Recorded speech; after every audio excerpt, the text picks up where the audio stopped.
Hey, it's your boy Ken White, host of the Southside Unicorn Show. I come on when I come on. I talk about the things I want to talk about. I talk about those things that we need to talk about because there's a lot of people talking about much or nothing. You know how I'm designed. I don't do it like that. I respect my audience. But today we got something we really need to talk about.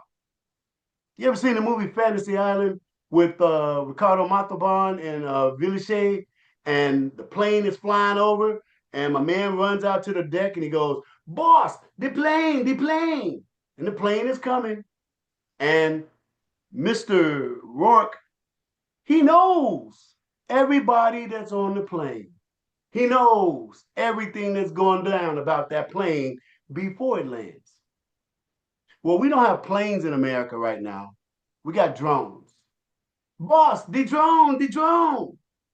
And what did our government tell us?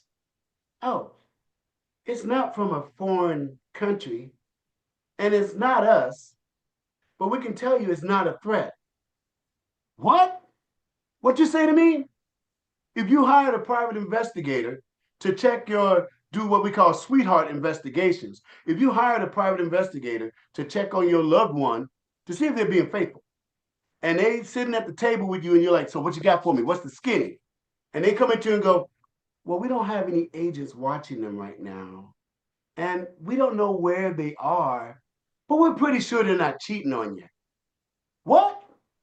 This is the type of stuff that our government and that the system, the legacy media, is handing us as intelligent people, as Americans. So yours truly, Ken White, the Southside Unicorn, has seen fit to bring in the heavy guns. It's time. Yeah, I called you that, brother, because it's true. We have got to have a more intelligent understanding about exactly what this is. So I'm honored to have Mr. Draymond CRAWFORD with us today. He is an expert in drones. I'm going to give you a quick voidia of him, or should I say, I'm going to allow him to give you a quick voidia because it's too deep. You know, I recognize him as a master of many trades. He once upon a time even wore a badge, ladies and gentlemen, just like yours truly. Now, Draymond, I'm going to ask you to give us your bona fides, as they say. What are your qualifications for the subject we're about to tackle, which is drones? Well, first of all, Ken, I want to give you a good thanks, and I appreciate you, brother, for what you're doing out here, and excuse me, in our airwaves and our social media. We need voices of reason, and we need voices of concern. And for myself here, I am a Part 107 aviation certification from the FAA, which means I'm a certified drone pilot. And I have taken my test to be qualified. I am registered with the federal government as such as a drone pilot.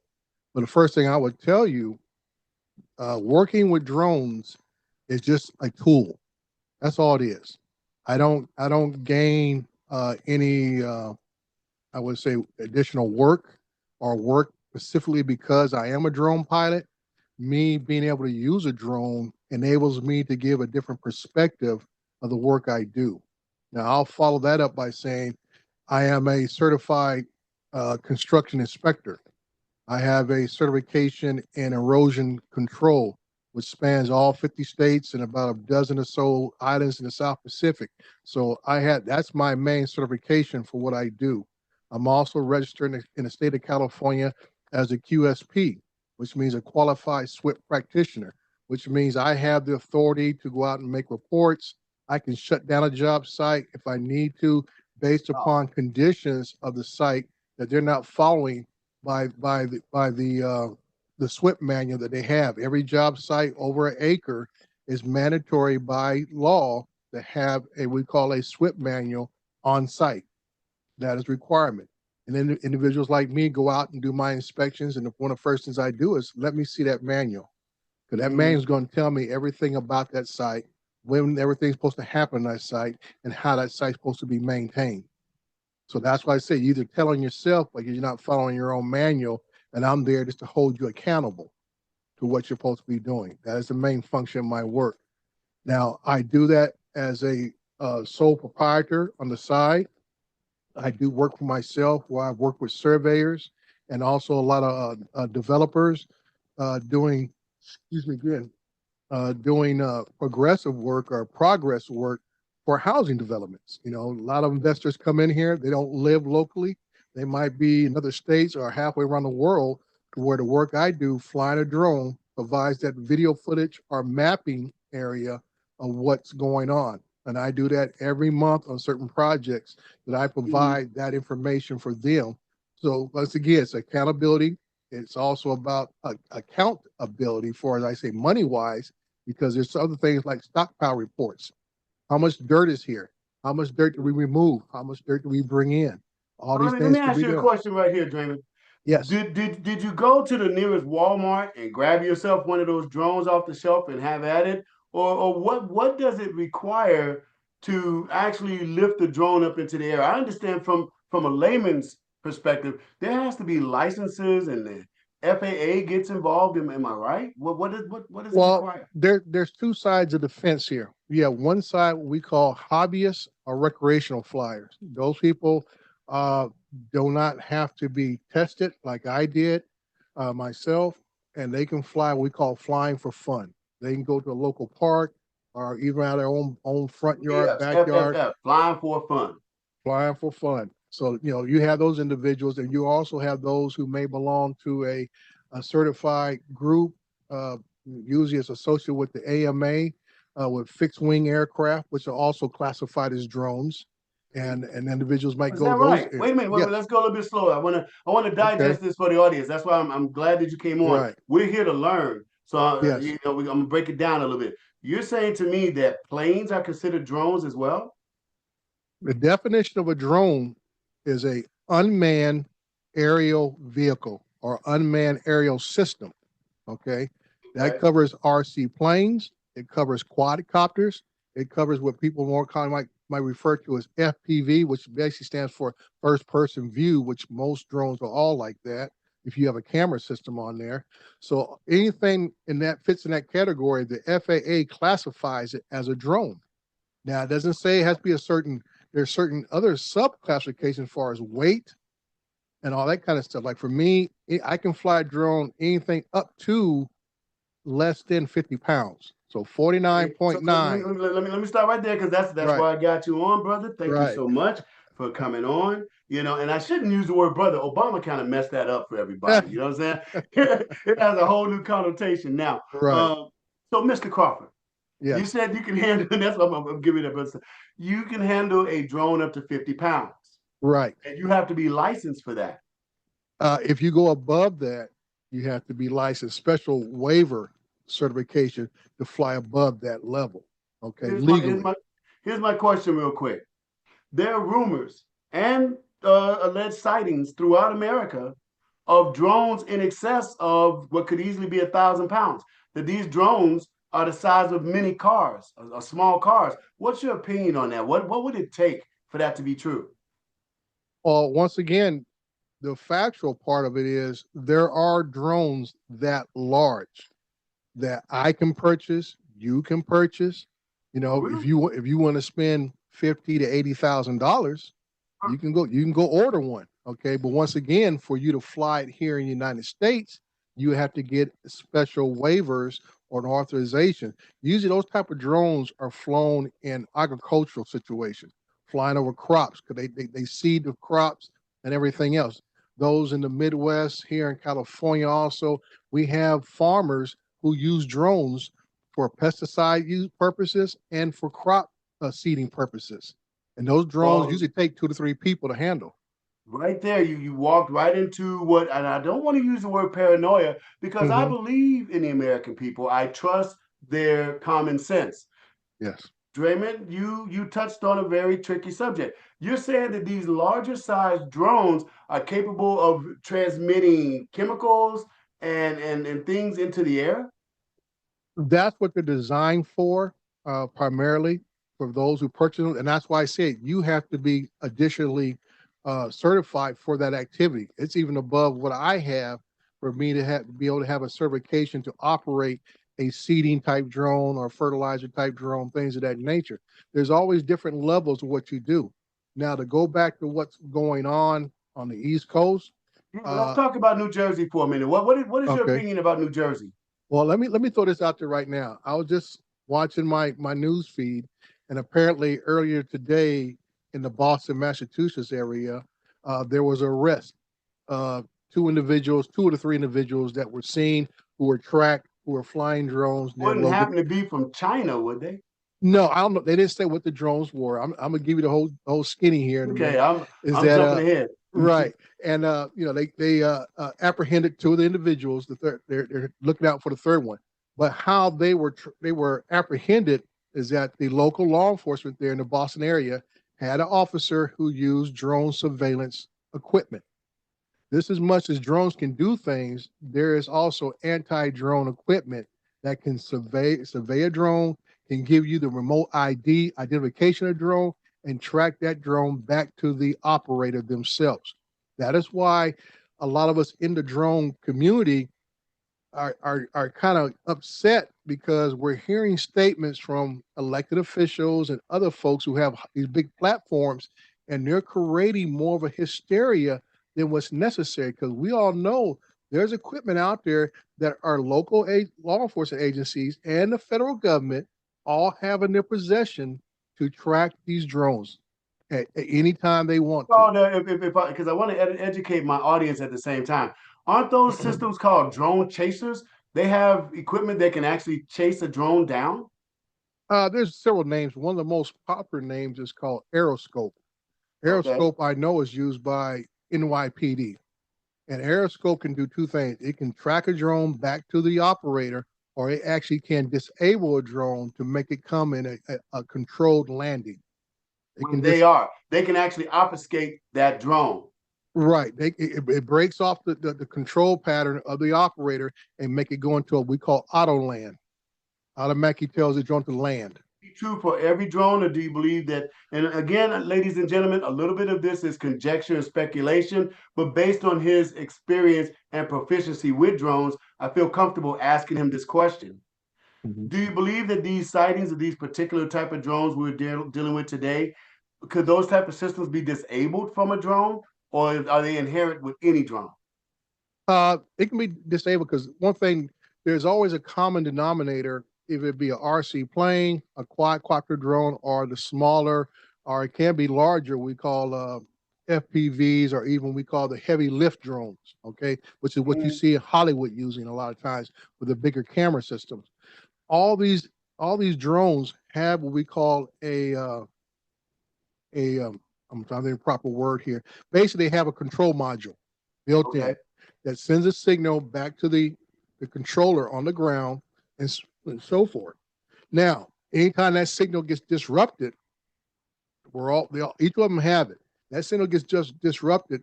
Some drones are already pre-programmed to go into automatic return to home mode. Other ones would just maybe sit there and hover, and you can have it just go into direct manual mode and land it right there. Okay. Now there are some people who can build drones themselves, but even the parts they assemble still have to be adhered to by those standards. Even though you buy all the individual pieces, that control module that sends out receives a signal and transmits back, that is still subject to that type of firmware or Well, hardware, I should say. what we're to infer from what you're saying is no matter who it is that's operating these drones within the confines of the United States, even their systems are slave to certain rules that they would be smart to put in the system themselves, which is if something goes wrong, the communication is interfered with, this drone is going to go back to Papa. It's going to go back home. Right. So I would say is that anything sold over the counter. Now we talk about high end DoD military type drones, even from a foreign adversary. That might not be the case.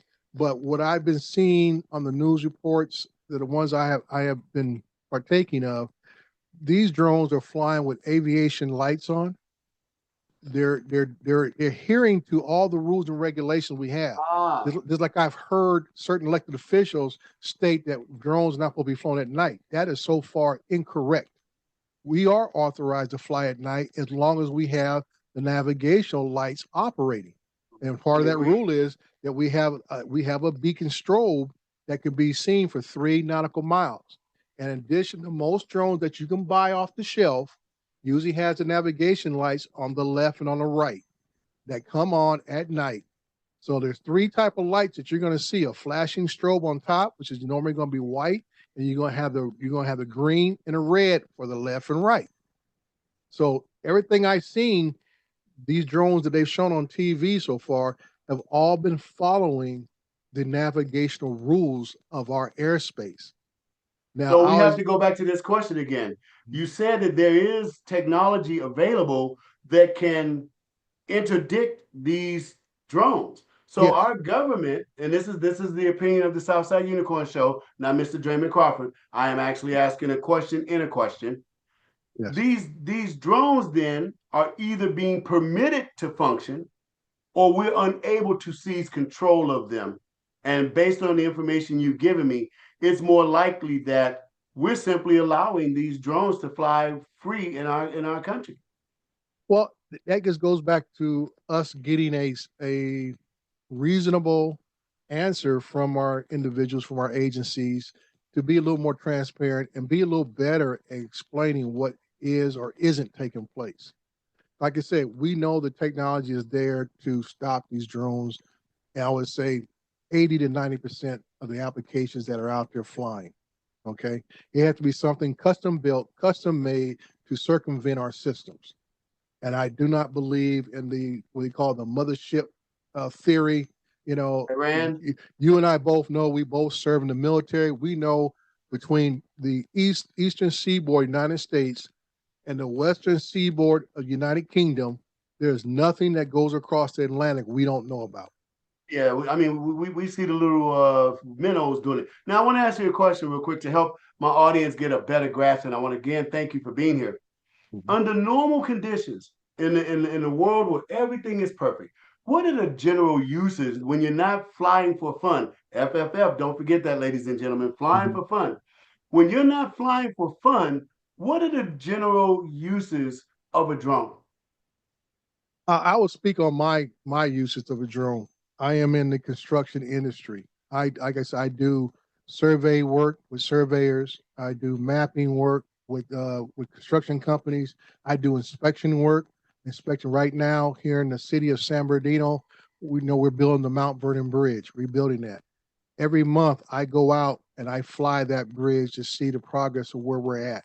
I have flown up close where the workers are at, not to fly over them or anything or endanger them, but that my drone is capable to get close enough to see the actual work is being done by the iron workers, electricians, and everything else. Most of my work I do primarily is to provide information for engineers, developers, and owners. That's the thing Okay. there. Most drones are used. You talk about law enforcement applications. Drones can be used for basically uh, to aid officers on the ground. It's almost like, not so much to watch other people, but also watch officers to make sure they're not being abusive and overstepping their boundaries because everything's being filmed. That's why we got body cameras on So most officers instead of nowadays. defunding the police, let's give them some more funds so they can have more equipment such as this. Right, right, and this is where you and I both know where a lot of departments get their extra little dollars from and buy these tools, just like they go out and buy armored vehicles and all this kind of stuff. This is just another tool for them to be able to operate safely. Now, I'll give you an example with firefighters. Now, I do have thermal drones myself because I do solar inspections also, but with Wow. firefighting, it saves lives of firefighters. A lot of time, firefighters need to get on the roof of a building to vent it. That means they're picking a hole in the roof to let the gases out and let the heat get out. A thermal camera can tell the temperature of that roof and how when those firefighters need to get off that roof before it collapses in. And See, that's what I'm those saying those are the about positive uses of a drone. right. And again, I'm not trying to be a scaremonger or anything like that, but the American people are concerned right now. This is getting a little out of hand. A couple years ago, it was balloons. Now, a couple years later, it's drones. What Right. is it going to be tomorrow? So here's my question. In your opinion, in your training, does the FAA have an obligation to ferret out what exactly these drones are doing and where they're coming from? Yes, the FAA has been given authority by Congress, and I'll give you a little history lesson real quick. I think it was back in 1959, Congress pretty much established the FAA at that point and gave them the authority to regulate the navigational airspace of the United States and all its territories. So FAA is responsible to know what is coming into our airspace and what is going out of our airspace. Now, once again, we talk about what is our technology level. That varies. It all depends on what part of the country that you're in. If you're near a major city, there's a lot of resources. If you're out in the middle of Wyoming and other places like that, you may be a little scarce on what the Maybe technology will be missing a little available. bit, right? Right. You You might. know, So like I said, it's not equal across the board. For what this, I'm saying. right. So it's like anything else. We talk about manpower issues with traffic control, air traffic control. They're the first ones who are going to see something. If you don't have enough folks monitoring those screens all hours of the day and night, something's going to get missed. So Okay. now here's my final question as we wrap up this interview. And again, I want to thank you for being here. I'm going to combine your expertise with drones and your experience as a peace officer and your experience as a member of the United States military. Thank you for your service. That with all three of those in play, I believe this next question is right in your wheelhouse. There's video out there now of Americans who about had enough. And so they're taking things into their own hands, no pun intended, and they're actually firing at these drones. Now, I know we have ways to take them down, but what is your opinion about, Jethro, and forgive me for saying it that way, but I mean it that way.